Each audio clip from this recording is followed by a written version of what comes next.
Chapter 31 Humbleness. Humbleness is one of the most cherished qualities that humans might have, in the eyes of those of us who found it in practice, in everyday life. In the eyes of regular mundane people, humbleness is usually seen as something shallow, something to be discarded, or generally something of the quality of weakness. Humbleness or meekness is a very valuable asset in this world that can protect and keep safe all the other virtues we may gather during our lifetime. If you build a sword with iron, you will win many battles. The iron here means all your virtues. At some point during a battle, however, the sword will break because of the so many hits it took.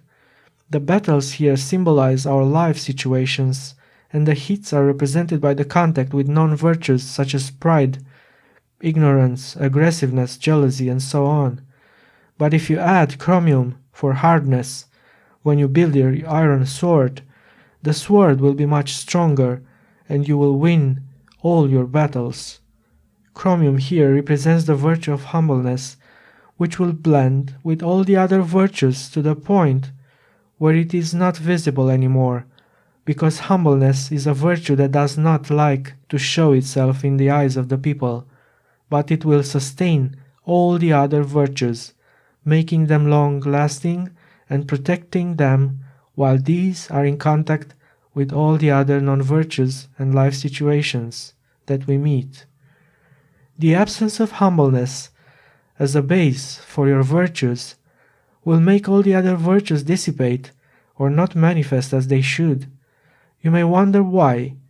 Well, for starters, being humble makes a person not boast with his spiritual realizations, with his understanding of the world, generally with his wisdom and with his virtues. Thus, by being humble, you will keep all your virtues and the honey of your wisdom in a sealed crystal jar inside the divine space of your heart, and you will not waste them. So, humbleness, as paradoxically as it may seem, is the basis for the sustainability of every act that you do in this world. If you do not act from being humble, those things that you will do will not last. You will sooner or later lose them by showing off with them, thus taking away the spiritual beauty of your acts of kindness and making them just purely materialistic, getting them lost in the world of things. We here mean by humbleness or meekness the state of being where you know you have virtues, but you don't consider any of them as something extraordinary, so you can continue to gather wisdom.